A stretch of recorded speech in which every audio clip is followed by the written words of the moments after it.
अस्सलाम वालेकुम नाजरीन। आज आपकी मुलाकात मैं एक ऐसे खिलाड़ी से करवाने जा रहा हूँ जिनका ताल्लुक़ ज़िला हाफ़ज़ाबाद से है। हाफ़ज़ाबाद एक छोटा ज़िला है, लेकिन इन्होंने अपने ज़िले का नाम ना सिर्फ पाकिस्तान बल्कि दुनिया में रोशन किया हुआ है। अभी हाल ही में क्वेटा के अंदर जो 34वीं नेशनल गेम्स खेली जा रही हैं, उसके अंदर बैडमिंटन में इन्होंने गोल्ड मेडल हासिल किया और इस वक्त गोल्ड मेडल भी इनके पास है और ट्रॉफ़ी भी यहाँ पे मौजूद है। आज इनसे बात करते हैं कि इन्होंने बैडमिंटन का सफ़र कहाँ से शुरू किया और क्या क्या मुश्किलात पेश आई और कहाँ तक पहुँचे, क्या क्या कामयाबियाँ हासिल की। हम मेरे साथ मौजूद हैं हाफजाबाद से अजीम सरवर। अस्सलाम वालेकुम। जी, वालेकुम सलाम। सबसे पहले तो आपको बहुत बहुत मुबारकबाद पेश करते हैं कि आपने गोल्ड मेडल जीता। इस वक्त गोल्ड मेडल भी आपके पास मौजूद है, क्या फीलिंग है आपकी? जी, सबसे पहले तो मैं अल्लाह ताला का बहुत शुक्रिया अदा करता हूँ और अपने पेरेंट्स का जिनकी एफ़र्ट है मेरे पीछे, ख़ास तौर पे मेरे वालिद की। ग़ुलाम सरवर शहीन साहब हाफ़ज़ाबाद की एक नामी ग्रामी शख्सियत हैं। पूरा हाफ़ज़ाबाद उनको जानता है इस नाम से कि स्पोर्ट्स के अंदर उनकी बहुत ज़्यादा जो है वो अचीवमेंट्स हैं और ख़िदमात हैं ज़िला हाफ़ज़ाबाद के लिए। तो मेरी जो यहाँ पे जो आज मैंने ये गोल्ड मेडल जीता है, इसके पीछे और ये जो मेरे पास ट्रॉफ़ी आपके सामने पड़ी हुई है, ये ज़रा उठा के दिखा दें नाजरीन को। ये ट्रॉफ़ी जो गोल्ड मेडल के साथ मिली है 34th नेशनल गेम के गोल्ड मेडल हासिल करने पे, इसके पीछे मेरे वालिद की अंत तक मेहनत है और उससे ज़्यादा मेरी अपनी भी है। तो वालिदैन की दुआएं साथ थी, तो आज अल्लाह का शुक्र है कि मैं इस मुकाम पे पहुंचूं कि गोल्ड मेडल हासिल किया, और वो भी कंसेक्टिव सेकंड टाइम। जो पिछली से 2019 में नेशनल गेम्स हुई थी चरसद्दा पेशावर में, उसका भी मैं ही गोल्ड मेडलिस्ट था। तो आज भी अल्लाह का शुक्र है कि अपना टाइटल जो है उसको डिफेंड किया है, और 34th नेशनल गेम जो अभी क्वेटा में ही है उसमें दोबारा फिर मैंने गोल्ड मेडल हासिल किया। आपका मुकाबला किसके साथ हुआ था क्वेटा में? मेरा जो सेमीफाइनल था वो राजा ब्रदर्स जो हैं वो भी हाफ़ज़ाबाद से बिलोंग करते हैं। तो अल्हम्दुलिल्लाह पाकिस्तान के जो बैडमिंटन की टॉप के प्लेयर्स हैं इस वक्त वो हाफ़ज़ाबाद से बिलोंग करते हैं, जिनमें मैं ख़ुद भी हूँ, और मेरे साथ जो यंगर्स प्लेयर्स हैं हमारे हाफ़ज़ाबाद के वो राजा ब्रदर्स हैं। और उनके अलावा भी अपकमिंग काफ़ी पीछे हैं, जो एक हाफ़ज़ाबाद की बैडमिंटन अकेडमी है वहाँ से छोटा भाई मेरा है नदीम सरवर, वो उसको प्रमोट कर रहा है, और इंशाल्लाह आने वाले वक्त में बैडमिंटन के प्लेयर्स काफ़ी हाफ़ज़ाबाद से निकलेंगे। तो राजा ब्रदर्स से सेमीफाइनल था, वो कंसेक्टिव 6 टूर्नामेंट्स जो है वो पाकिस्तान के अनबीटेबल था, तो उनको हमने हराया। देन जो फाइनल था वो भी आर्मी की तरफ से जो प्लेयर्स थे उनके अगेंस्ट हमने खेला, और वो भी वन साइडेड हमने अल्हम्दुलिल्लाह जीता। अच्छा, आपने पहला जो बैडमिंटन का मुकाबला था वो किस उम्र में खेला और कौन सी गेम्स थी जिसमें आपने वो इवेंट जो है वो स्टार्ट आपका कैसे हुआ? स्टार्ट में मैं कहता हूँ कि मुझे एक ट्रैक देने के लिए मेरे वालिद साहब जो हैं, मैं समझता हूँ कि एक डायरेक्शन उन्होंने दे दी मुझे। मैं क्रिकेट का और फुटबॉल का बहुत बड़ा शौकीन था, और मेरा लेफ़्ट फिट जो है वो 2 दफ़ा फ्रैक्चर भी हुआ है फुटबॉल खेलते हुए। तो उस दिन मेरे वालिद साहब ने कहा कि एक फ़ील्ड चूज़ कर लो, चाहे बैडमिंटन चाहे फ़ुटबॉल। तो उस दिन से मैंने फ़ुटबॉल को खैर बात कर दिया, और मेरे ख्याल से वो सही डायरेक्शन थी मेरे अंदर जो टैलेंट था उसको बाहर निकालने के लिए, कि मैंने बैडमिंटन को चूज़ किया। और आज अल्लाह का शुक्र है कि पाकिस्तान का नंबर 1 हूँ, और कई इंटरनेशनल सीरीज़ जो हैं, चैलेंज टूर्नामेंट नेपाल के अंदर जो हुआ वो मैंने जीता है। उसके अलावा ये यही मैं सवाल करने जा रहा हूँ कि आपने इंडिया को भी शिकस्त दी, जिस हवाले से आपके वाला साहब जो हैं वो बहुत एक्साइटेड होते हैं जब भी वो इस हवाले से जिक्र करते हैं, क्योंकि मेरी जब उनसे मुलाकात हुई तो वो आपका जो आपने इंडिया को हराया था उस हवाले से बहुत खुश थे और ये बड़े फ़ख्र से बता रहे थे। ये फ़ख्र की बात भी है हमारे लिए। असल में जो पाकिस्तानी खिलाड़ी हैं या कोई भी पाकिस्तानी प्लेयर है किसी भी गेम का, वो इंटरनेशनल लेवल पे जब भी जाएगा और वहाँ पे परफॉर्म करेगा स्पेशली इंडिया के अगेंस्ट और गोल्ड मेडल लेगा, तो मेरे ख्याल से ये उसकी फैमिली और उसके कोचेस उसके अपने के आपके लिए ये एक बहुत बड़े एजाज़ की बात है। तो मेरे ख्याल से इंडिया को जब हमने नेपाल के अंदर इंटरनेशनल चैलेंज में हराया था, तो मेरे लिए क्या, मेरे वालिद के लिए और मेरी जितनी भी बैडमिंटन कम्युनिटी हमारे थी, लिए भी। बिल्कुल हमारे ज़िला हाफ़ज़ाबाद के लिए वो एक तारीख़ी मौका था कि मैंने इंडिया को शिकस्त दी और गोल्ड मेडल जीता नेपाल के अंदर। अच्छा, वो गोल्ड मेडल आपने जीता तो हुकूमती सतह पे आपको कोई पज़ेराई मिली, किसी ने हौसला अफजाई की? नहीं, बदकिस्मती ये है कि जब भी हमारे कोई प्लेयर्स इंटरनेशनल लेवल पे परफॉर्म करते हैं, तो ना तो उनको मीडिया कवरेज मिलती है, और ना ही हुकूमत की तरफ से उनको पजीराई मिलती है। इवन मेरे वालिद साहब जब मुझे एयरपोर्ट से लेने गए, तो मैं और हाफिज़ इरफान जो मेरा पार्टनर है डबल का, जो हमने जीता था डबल का टूर्नामेंट, हम दोनों जब वापस फैसलाबाद एयरपोर्ट से उतरे तो बदकिस्मती से सिर्फ मैं और मेरी फैमिली ही थे। कोई हुकूमती नुमाइंदा और कोई भी उसमें फेडरेशन का इवन बंदा जो है वो हमें रिसीव करने के लिए या उन्होंने बुला के अप्रिसिएशन के दो बोल दे दिए। वो दिन था कि मुझे लगा कि शायद मैंने कोई गलत स्पोर्ट्स जो है वो चूज़ कर लिया है।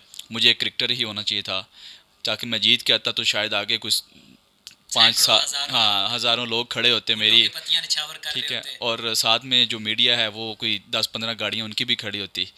तो ऐसा बदकिस्मती से नहीं हुआ मेरे साथ। नाज़रीन, ये वाकई बड़ी दुख की बात है कि पाकिस्तानी क्रिकेट टीम कहीं से हार के भी आती है तो उनको बड़ा अच्छा इस्तकबाल किया जाता है, लेकिन ये नौजवान जो पाकिस्तान को इंडिया के ख़िलाफ़ फ़ाइनल मैच में बड़े अच्छे तरीके से हरा के आया है, इस्तकबाल के लिए कोई भी ना पहुंचे तो फिर बंदे के दिल में बहुत सारी ख्यालात आते हैं, बहुत सारे बंदे के जज्बात होते हैं। अच्छा ये बताएं, हाफिज़ाबाद एक छोटा ज़िला है, वहाँ पे इतनी ज़्यादा सहूलतें भी नहीं हैं, इसके बावजूद आप पाकिस्तान बल्कि दिन ब दिन आगे बढ़ते जा रहे हैं, बैडमिंटन में नए नए रिकॉर्ड बनाते जा रहे हैं, ये कैसे मुमकिन हो रहा है?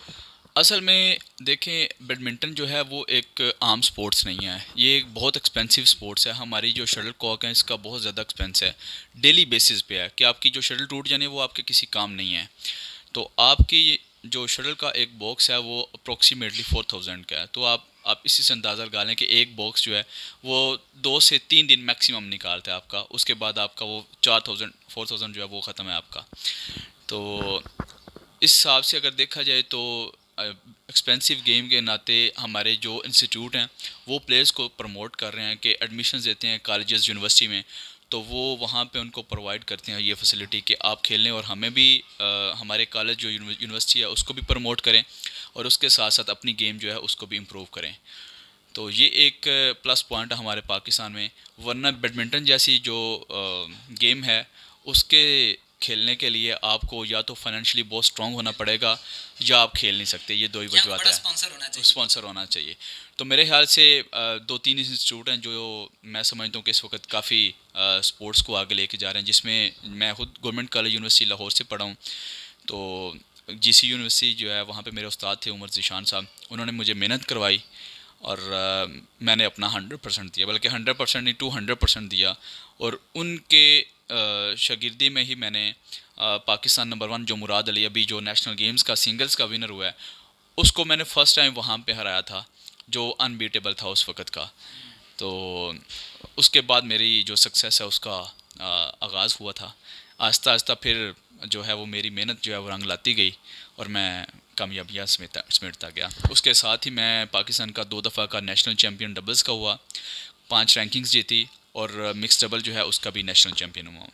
और पाकिस्तान में सिंगल्स में चूँकि मैं परफॉर्म करना चाह रहा था, और सिंगल्स में ये मेरे साथ बैड लक रही है कि मैं पाकिस्तान के कुछ 13 सेमीफाइनल्स खेला हूँ और एक दफ़ा भी सेमीफाइनल से आगे नहीं जा सका।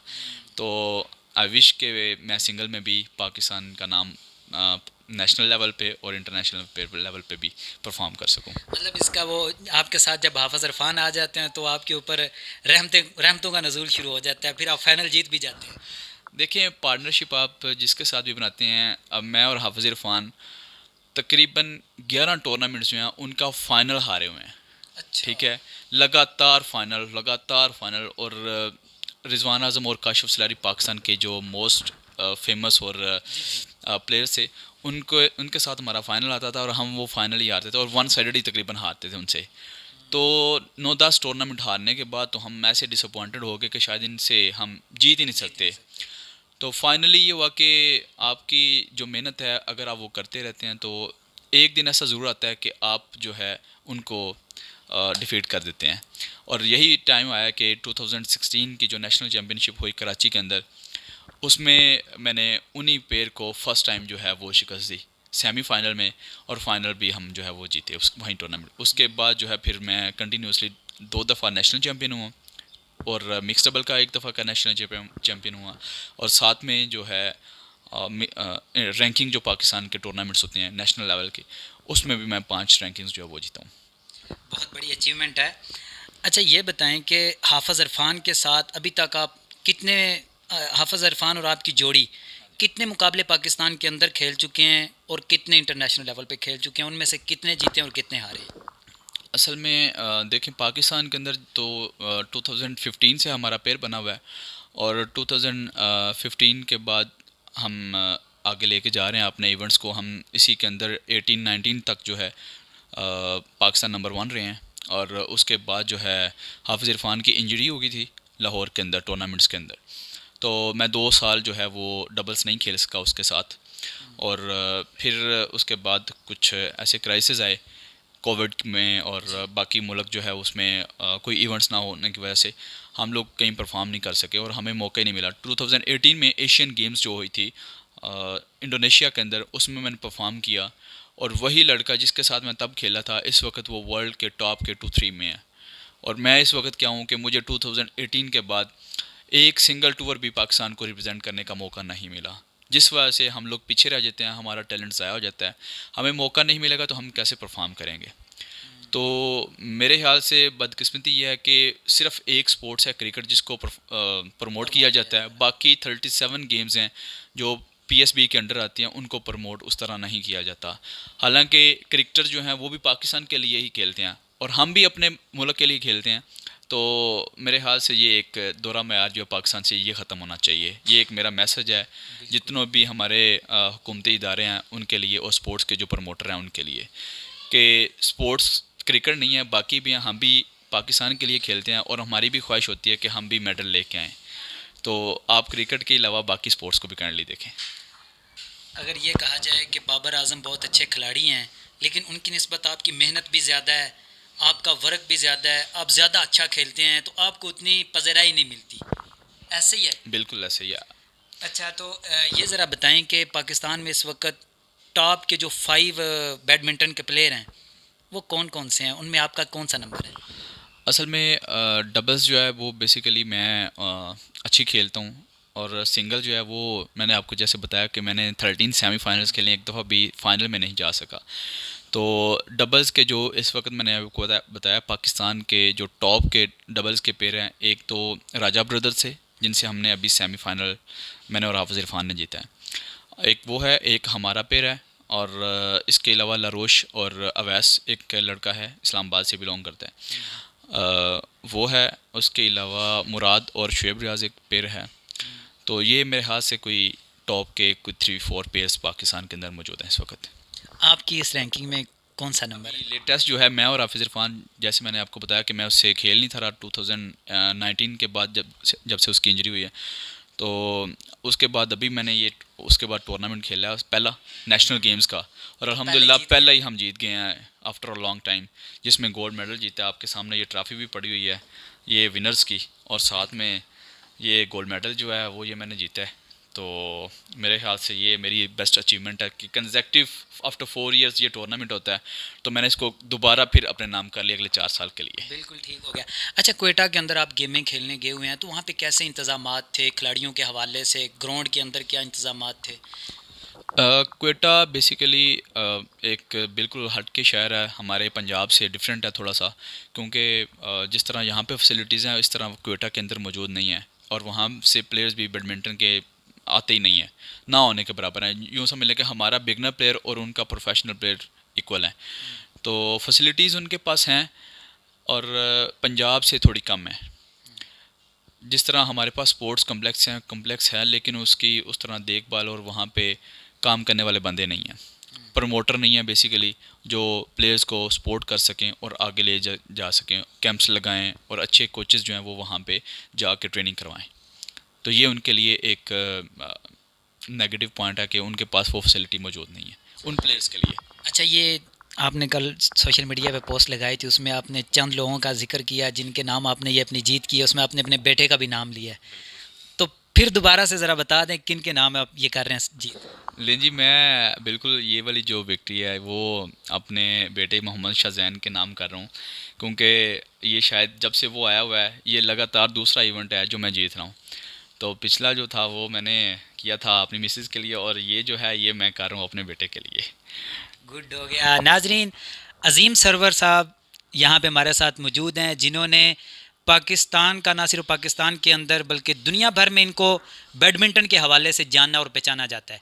लेकिन बड़ी बदकिस्मती की बात यह है कि नेशनल लेवल के चैम्पियन बनने के बावजूद, बल्कि एशिया लेवल के चैम्पियन बनने के बावजूद इनको वो पज़ेराई नहीं मिलती जो पाकिस्तान में क्रिकेट के खिलाड़ी को मिलती है। इनका यही कहना है कि हमें भी उस तरह की अगर पज़ेराई मिले, उस तरह की अगर हमें सहूलियात मिलें तो हम पाकिस्तान का नाम मज़ीद रोशन कर सकते हैं। अज़ीम सरवर साहब के साथ हमने बातचीत की इनके इवेंट्स के हवाले से, बैडमिंटन के हवाले से। आप इनके हवाले से आपके क्या ख़यालात हैं कमेंट सेक्शन में लाजमी बताएं। और ख़ास तौर पे मैं पैगाम देता हूँ ज़िला हफ्ज़ाबाद के उन नुमाइंदों से जो सियासी हैं या समाजी हैं, वो पाकिस्तान हफ्ज़ाबाद के अंदर जो हमारे स्पोर्ट्समैन हैं उनके साथ लाजमी तावन करें ताकि नशे से बच के स्पोर्ट्स की तरफ राग़ब हो सके। नशे के हवाले से क्या पैगाम देंगे लास्ट? मेरे ख्याल से जो स्पोर्ट्स है वो बहुत सारी जो ये नेगेटिव चीज़ें हैं, जिस तरह कोकेन और सिगरेट वगैरह जो हैं, इनसे बंदा बच जाता है। और स्पोर्ट्स जो वाहिद चीज़ है कि जिसको ये नशा लगा है वो किसी दूसरे नशे की तरफ जाते नहीं है। तो जहाँ पे स्पोर्ट्स आबाद होती है वहाँ हॉस्पिटल वीरान होते हैं। तो मेरा यही मैसेज है कि स्पोर्ट्स जो है इसको ज़्यादा से ज़्यादा प्रमोट किया जाए और ज़्यादा ग्राउंड्स हों, ताकि जितने भी हमारे यंग बच्चे हैं वो दूसरी जो बुरी आदतें हैं उनसे बच के स्पोर्ट्स की तरफ रहें और एक हेल्दी जो है वो माशरा हमारा वो नशोनुमा पाए। बहुत शुक्रिया नाजरीन, आप अपनी राय का इजहार लाजमी करें। अजीम सरवर के लिए आपके क्या ख्यालात हैं कमेंट सेक्शन में लाजमी बताएं। इसके साथ इजाज़त दीजिए, अल्लाह हाफिज़।